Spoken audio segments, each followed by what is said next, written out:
САО, село Ягодина. Датата е 11 март, а навън е снежна приказка. Снегът, който валеше през цялата нощ, сега е покрил абсолютно всичко. За жалост нямам много време да отделя за игра с тези два разбойника, защото денят се очертава да е много дълъг, а мислите ми са изцяло насочени към заледените завои, с които предстои да се боря. Ако сте следили отблизо преживяването ми, ще се сетите за първия епизод, в който ми се наложи да сменя гумите ми с зимни, за което в този момент съм адски благодарен. И така след кратката закуска, бавно и славно се отправям към най-забавната част – ждрелото. Преминаването на което се надявам да е и най-драматичната част за този ден.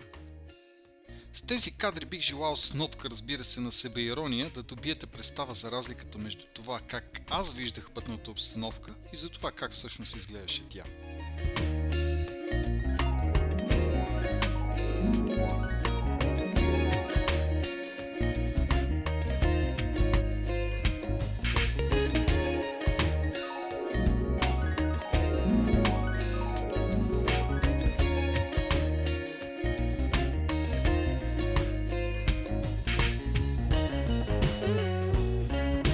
Макар и съсредоточен в пътя, нямаше как да не забележа красотите на всичко това, което ме заобикаляше.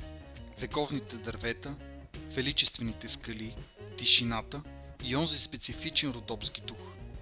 Несъмнено за пореден път се убеждавам, че няма по-приказна природа от тази тук, в Родопите. За пореден път усещам спокойството и онова силно чувство, което ме тегли към това вълшебно място отново и отново.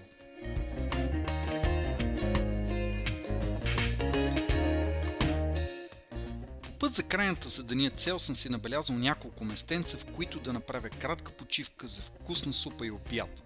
И едно от тях беше Широка лъка. С население от 450 души и обиколена от безкрайни борови гори, Широка лъка разкрива огромен потенциал за място, на което човек може да прекара един спокоен и наситен с позитивна енергия уикенд. Силно впечатление тук прави възрожденската архитектура, чийто облик се е запазил и до днес. Определено прякора на Широка лъка, бижуто на Родопите, е абсолютно закономерно. Времето до крайната цел за този ден е доста и за жалост нямаше как да отделя повече от 30 на минутки тук. И ето му отново на път, който в днешния ден е изключително спокоен, което прави шофирането истинско удоволствие. И така след час и половина от пътуването ми от Широка лъка се озовах на входа на град Мадан. Тази дестинация не бе от целите ми за това пътуване, но от доста време ми се искаше да разбера какво се крие зад името на това място, което единствено свърза с металургичния комбинат в непосредствена близост. Малко градче, чието име произлиза от арабската дума Маден, което означава минерал или руда. Днес Маден, или по модерно Мадан, нямаше почти следа от 11 000-ното население. Освен че през този ден Мадан изглеждаше пуст, впечатление ми направи и доброто качество на улиците и инвестициите, които са направени за модернизирането на центъра на градчето. Определено бих прекарал ден или два през някой хубав летен ден.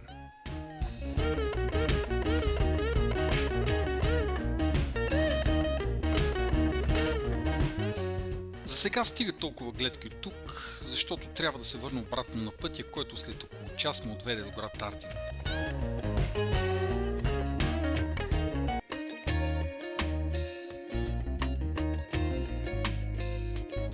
Там по тесен път, по който местните крави се разхождаха с голям авторитет и не изпитваха каквито и да е притеснения от приближаващата ги астра, се намира един от най-сниманите мостове в България. Може би втория след този на НДК. Става дума за Дяволския мост, който е построен през 16 век и през който е преминавал някога пътя, който свърза Горнотракийската низина с Егейско море. Няколко века по-късно обаче нямаше и следа от живот, а и този следобед бях единствения посетител, което направи това преживяване меко казано странно и на моменти леко паранично.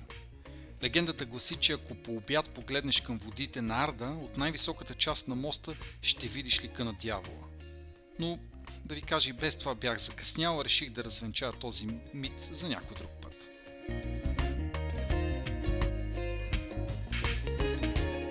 Стъмваше се и трябваше да се добера до крайната дестинация за този ден. Дяволския мост разбираемо е една от най-посещаваните туристически дестинации не само в Родопите, но и България като цяло. И така след около час, след като тръгнах от Ардино, видях табелата Кърджали, където врати за мен отвори хотел Арбезос, който надмина абсолютно всичките ми очаквания и който силно препоръчвам на всеки един от вас. След всичкия този път апетита ми бе по-силен от всичко на света и реших да съчетая вечерната разходка с търсенето на местенце за хапване. Така след 30 на минутки, които прекарах в централната част на града, се озовах в ресторант Босфор, който направи рязък завой от вкусовете на традиционните механи, с които бях свикнал през изминалите дни и пренесе рецепторите ми на разходка в Истанбул, където обилно приядох с пидета, кебаби и за пръв път опитах новия ми любим десерт – кюнефе. Именно с това угощение завърши и петия ден от моето родопско приключение. Преди да ви покажа какво се случи на утрешния ден, ще ви благодаря предварително, че харесахте и споделите видеото и че се абонирахте за канала ми. До нови срещи!